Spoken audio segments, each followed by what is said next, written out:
like literally, you know, God is there. Like, Yeah. you know, it's real. Now, a lot of people want to put a time, a time frame on it of how long is it going to take for me to be, picked up out of this pit, this darkness, this depression that I'm in, Lord. So for you, like, just how long did it take for you to feel like you were rising out of the pit, as you put it? How long did that take? Honestly, I don't put a timeline on it, because you know what? I feel like when you try to put a timeline on something, because I'm one of those people, I am a timeliner, I'm a lister. I need to know like dates, times down to the second kind of thing. But I'm gonna be very honest with you. And God keeps reminding me of this. Like we can all always plan our lives out to the T. Yeah. That is literally a way to make God laugh. It is literally just, you want to make God, you want to be smitten towards God, tell him your plan. Like when people say that, I used to laugh because I'm just like, nah, he got me. Yeah. Bam. Yeah, but it's ma'am, my life did not go anywhere near what I planned it to be. Right. But I can say that, like, since that depression that I had, I did suffer through postpartum depression. It's just highs and lows, honestly. Yeah. I can't say that I didn't have moments where I, was like, oh yeah, everything is good. And, there's just no time limit at all. Like there really, yeah, I can't say that there's a time limit, because it's literally a journey, and they don't call it a journey for no reason. Right. And on any journey, we have choices in the forks in the road that we're placed at. Do we know what those forks in the road, or what each path is going to show, or what it's going to encounter? No, because even if we chose, the side that looked less hard than the other, or whatever the case may be, could actually be the hardest road that we go down. We just don't know. Right. So that's why I say, like, we can't put a time limit onto, like, when any of this is going to end, or when any of it, like, it's like storms. It's the same thing like that. We don't know we don't know how long that storm is going to be there. We don't know the duration of any of that, but there's a reason why it says that you have to weather the storm well.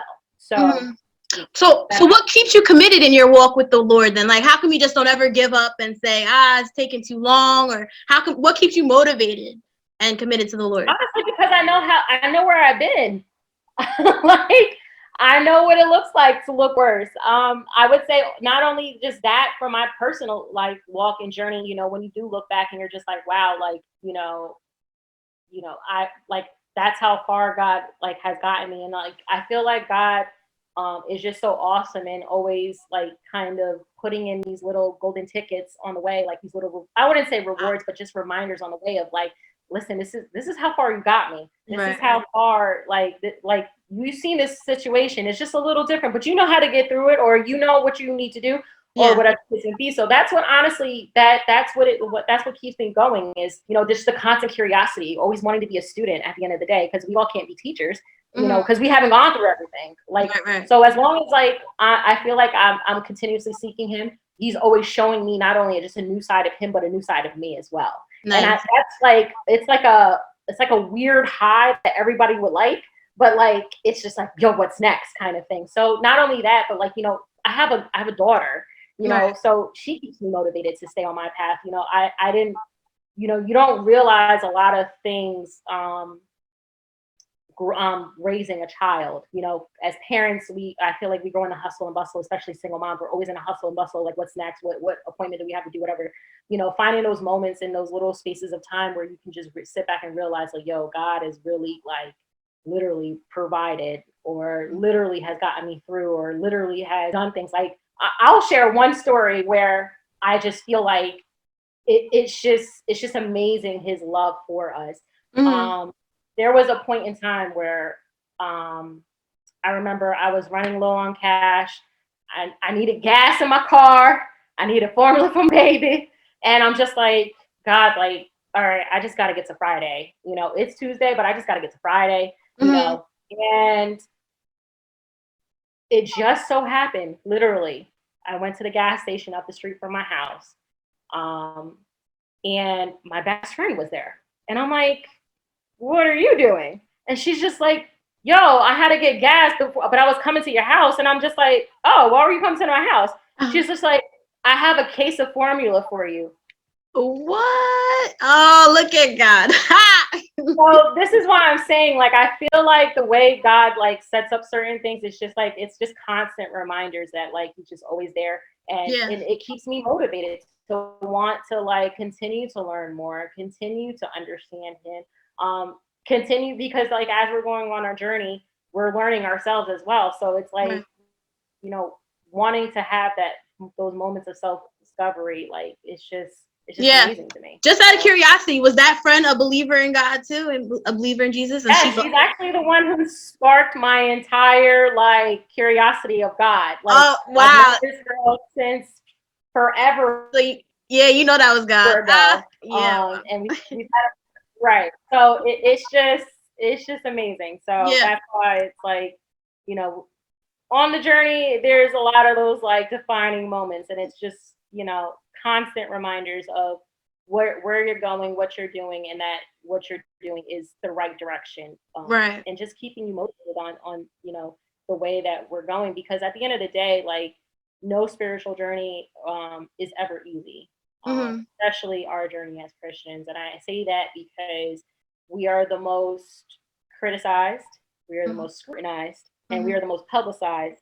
And at the end of the day, if you're not, I guess you can say, authentic with your walk, it's really, it's just certain things that just end up, kind of happening, and you just realize Yeah. you're like, okay, yeah, Mm-hmm. nah, this is not it. You know Yeah. what I mean? So I want to ask you, how do you feel about abortion? abortion. All right. Well, for me personally, I'm pro life. That's the reason why I had my daughter, was because for me personally, I just couldn't bear the thought of giving up a child. But then at the same time, I feel like, the inkling of literally the faith of the mustard seed that I had, I know that every child is a blessing. Mm-hmm. And I can't tell you, like, I honestly could not tell you where my life would be if had I not had my daughter. And for abortion, I understand that it's a choice of the woman or whatever the case may be. Mm-hmm. But for me personally, I'm just like, yo, you never know. you know for me, I'm already biased towards it because I have my daughter and I know how much my life has changed. Mm-hmm. So for me, like I said, I don't condemn women that go through abortion. I've actually had friends that have gone through abortion. And honestly, I just wrap them up in love, because at the end of the day, that is a very hard decision to make. And it's looked at in the world as the easy way out, Mm-hmm. but sometimes it's really not. You Right. know, Right. I actually just had a patient a couple days ago that she ended up having to have an abortion, and that's because she has cancer. So it's kind of like, what are Wow. those things? So I'm always looking at things also from a medical point of view and everything like that. But for me, like personally, I'm pro life. Like I said, I have a bias towards it at the end of the day. Yeah. But I just don't think that we should be judgmental, because God does not call us to be judges. He does not call us to give out judgment to just anybody. He doesn't make us judge, jury, and executioner at the end of the day. Mm-hmm. So as Christians, I feel like we do have to respect people who do go through that. But also wrap them up in love, because you don't know like what's happening to those people to make them have to make that kind of decision. Like for me, I just feel like any woman that happen to have that decision, Mm-hmm. it is a hard decision to make. It is like, it's life changing, honestly, Yeah. because you're not only putting yourself at risk, you're putting your future, as far as having children or anything like that, that goes at risk as well. So, you know, Why does it put their future children at risk? Just because you never know. Because there's certain ways to have, like, there's certain ways, I guess you can say, quote unquote, to have an abortion. There's so many, like, you can take a pill, you can do this, you can do that. If I'm not mistaken, I think that movie For Color Girls kind of touched on one way that people have abortions, and that's okay. scraping inside and scraping the baby out. You don't know, like, if you go to those kind of back hole kind of situations, or even if you go to a medical professional, that they're not going to scrape away or damage, your uterus or your Right. cervix or anything like that. You don't know. Mm-hmm. You don't know if those pills, the hormones that they give you to force a an abortion, you don't know if those hormones can completely mess you up, Right. chemically. So there's a lot of risk as well, and especially for Black women and people of color, but specifically Black women. There's a reason why there's like, a big, I guess you could say, push for Black maternal health, because we are at risk more susceptibly to others for all these things to happen to us. So, that's why I say, like, it can be one of those things, but at the same time, you don't know what somebody's going through at the end of the day. And, you try to, like, I know I've tried to, kind of educate friends or whatever the case may be, or be with them, or, ask those questions that they're not really thinking of or anything like that. So. You said you work in the medical field. Are you a doctor or you're a nurse? What's your occupation? I'm not a doctor. Okay. I wanted to be a doctor, but, school happened and, I was like, I'm away from home. Guess what I'm going to do? So I ended up wanting to be in a medical field, but I ended up going in a different direction. So I'm a nuclear technologist. Okay. So I have to know a lot about a little. Okay. Or a little about a lot. So me having the medical background, I get to know a lot of different things. And like, I've been in the medical field all my life, like all my professional career. I was a pharmacy technician. I was a housekeeper that worked in a hospital, but like, like I've worked in different avenues of that. But that's why I know a lot of these things. You wear a lot of hats. So you're a basketball coach as well. You're the podcaster, which we're going to get into in a moment. So did you grow up playing basketball? Is that what it is? Because I did too. I did. Okay. I did. I was a point guard. What position? What position did you play?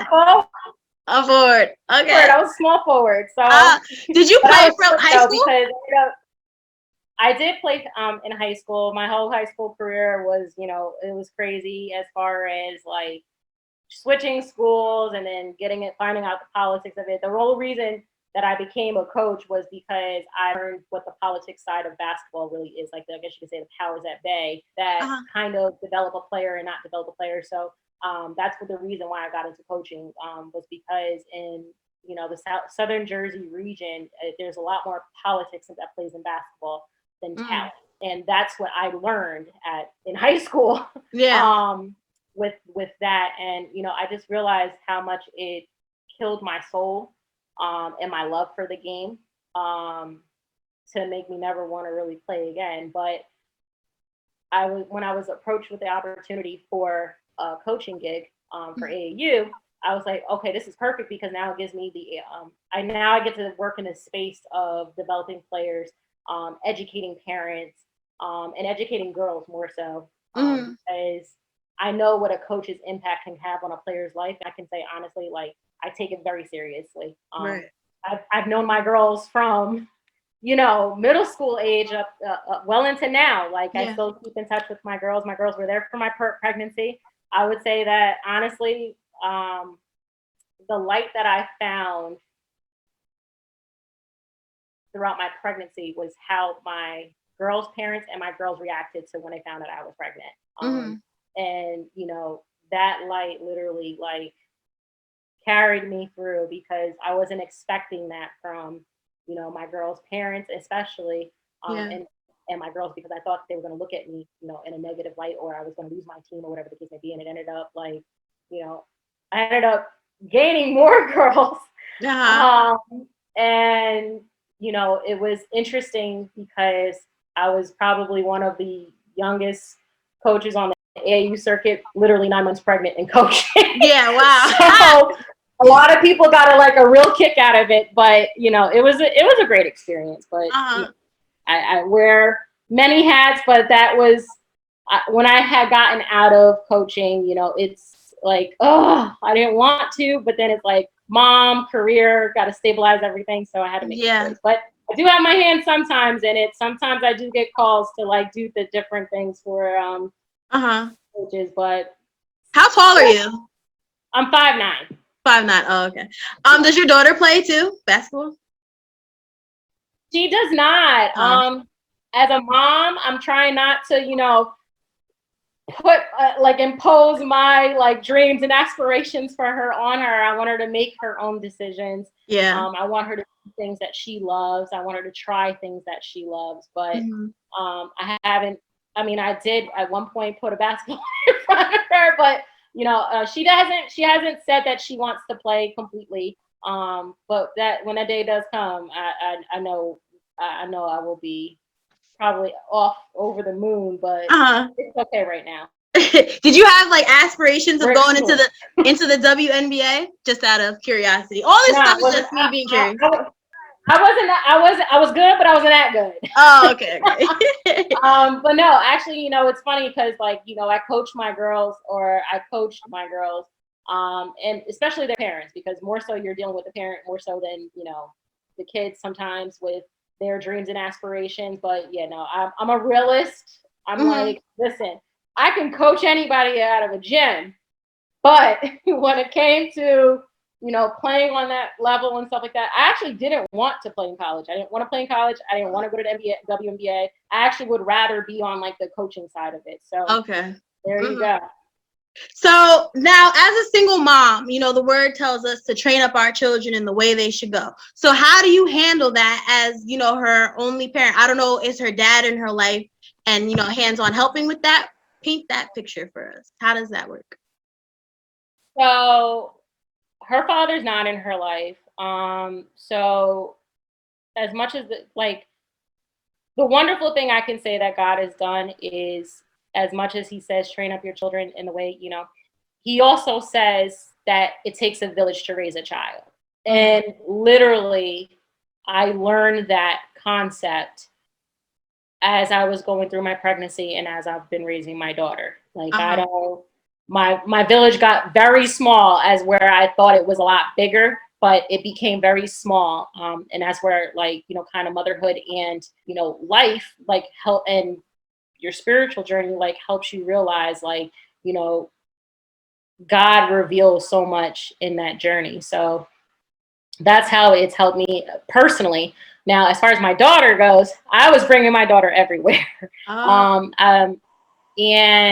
at one point I was in, I guess you could say, I wouldn't say seminary, but I was going to school just to like learn more about God and the prophetic, I guess you can say, anointing and ministry. And I was bringing my daughter with me. And I can't say that I've had a hard time with my daughter, and, you know, I guess you can say molding that, because I feel like my daughter sometimes makes it easy, because there was a moment where I brought her to pretty much their resting place, house of worship.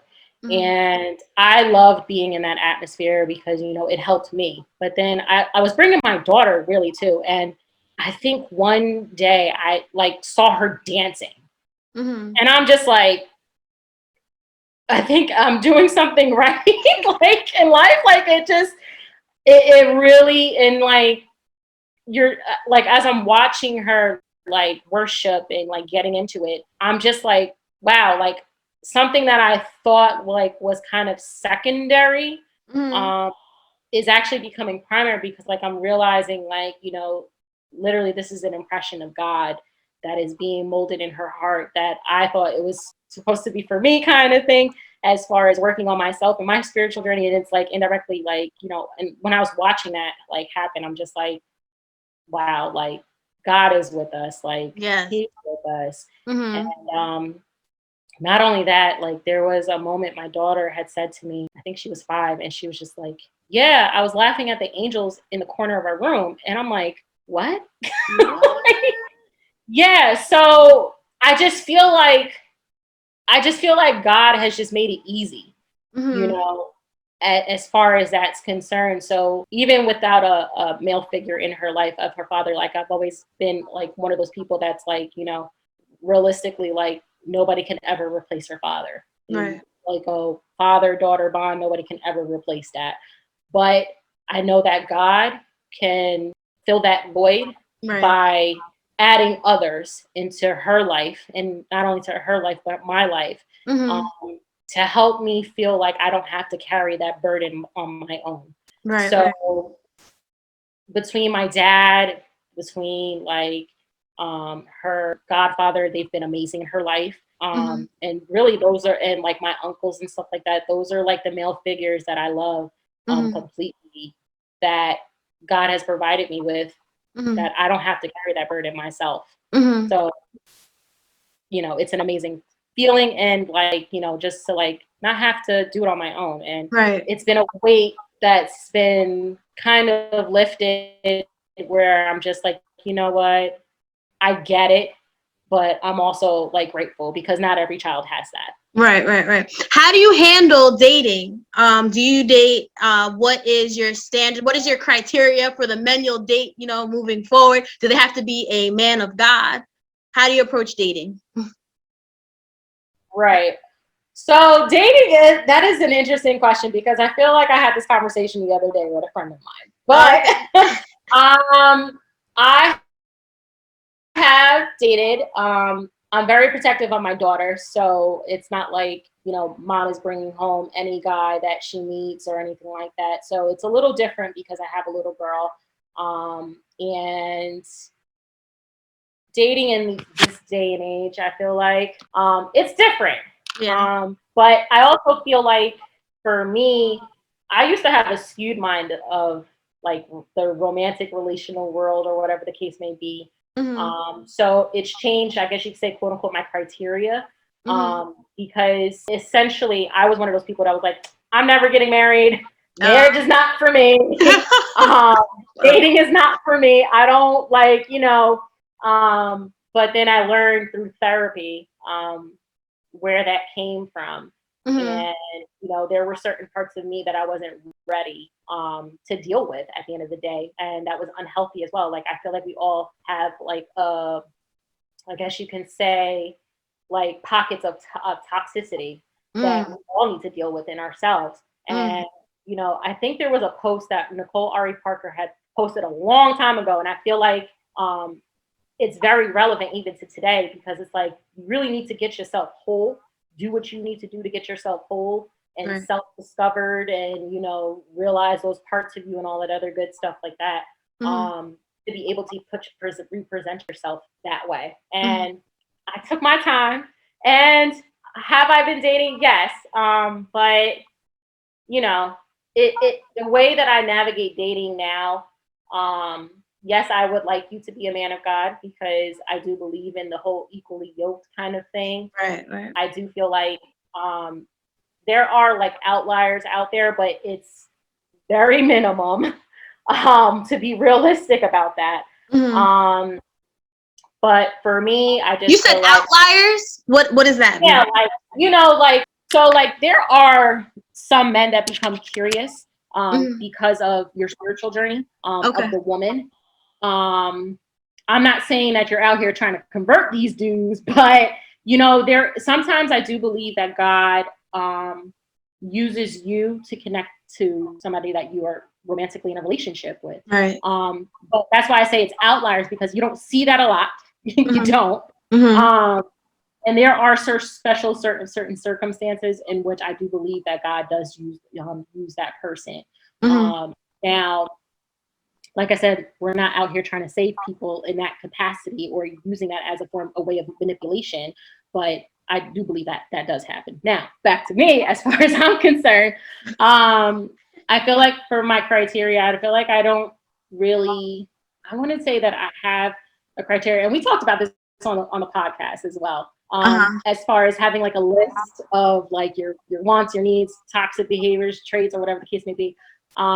Because I feel like when you do that, you kind of put God in a box, and we don't want to put God in a box. Because what if the man that you need isn't necessarily matching up with the list of your wants? Wow. Yeah. What happens in that picture? Are you going to send away the man that you've been praying for because he's not wrapped up the way that you want? Why would we do that? And God is telling you that you need this man, but he's not wrapped up the way that you want. And I feel like that's why I feel like list and criteria are, I feel like you should really, I want to say be loose about it, I don't want to say that, but I think that we should expand our minds, because that could very well be our story. That could very well be the case. Is that just because that fine man, tall, dark, and handsome, fine as wine, you know, you don't know what that man is what's happening on the inside. The package looks good, but you don't know. He gonna mess up your credit. That's the whole word. Oh my gosh. Right.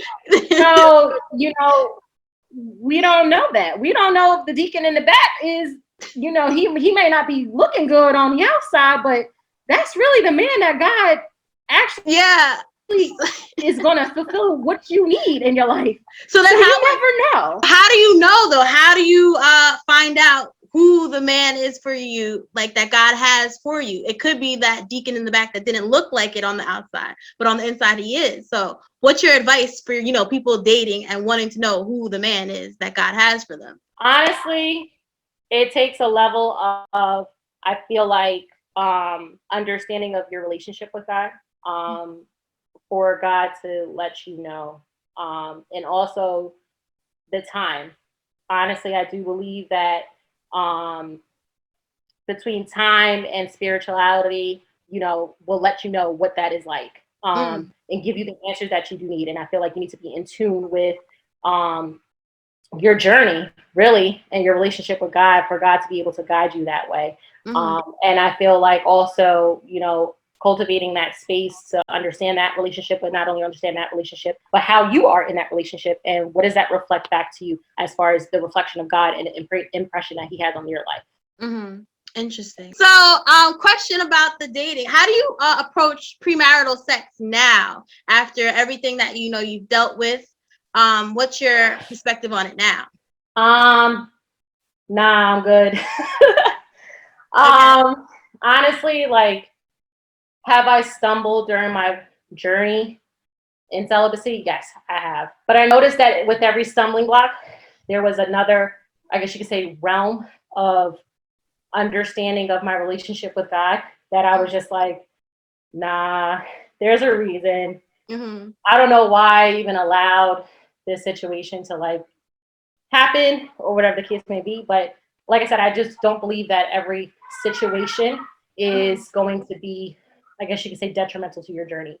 Sometimes you do need those stumbling blocks to, I guess you could say, rekindle that love, rekindle that fire with God, or actually reintroduce yourself to the purpose of why you made the decision you made. So as far as that goes, I've messed up before, and I'm just like, yeah, nah. I feel like there was always I guess you can say, a moment where God was like, okay, you can go ahead, but you're gonna learn why we at the place that we at. And it was in those moments that, like, I really did realize, like, you know, oh my God, like, this is the reason. And there was like, I guess you can say, a story that has always been in my mind, and which reminds me of, I guess you can say, whenever those stumbling blocks did happen, where it was like a father had given like a daughter a charm bracelet, and for every, I guess you could say, like a hug or kiss or whatever the case may be, there was a piece of that whoever she did it with that was not her husband was taken away. Right.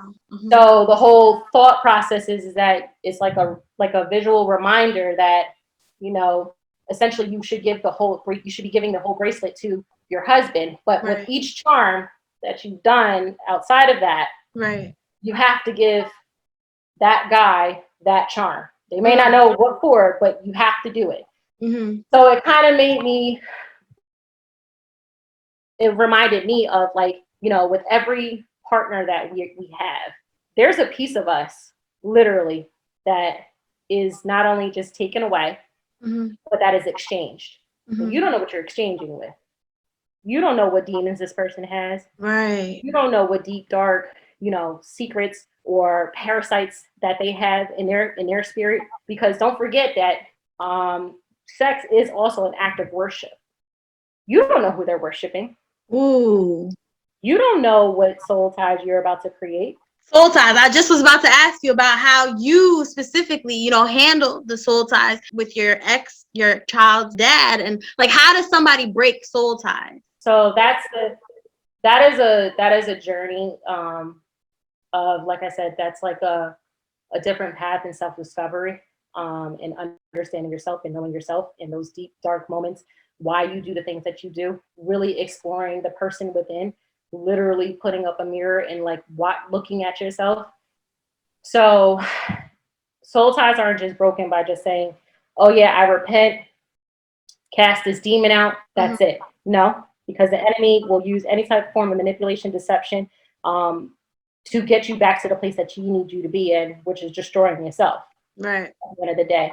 And for soul ties, because they're so tricky, because 9 times out of 10, nobody will know how they got into the soul tie, but they will remember the acts that it took to get there. Sometimes those acts take not a lot. Sometimes those acts are over years. Most of the time, it's over a lengthy amount of time to get you to that place. And for me, it was over a year that we've known each other. So as far as that's concerned, when we started, like, conceiving and all that other good stuff, or whatever the case may be, that was over 4 months. I didn't know this man by the time that I was pregnant. Like, I had no idea that there was this whole other side to him. And that's why I say, at the end of the day, it took me,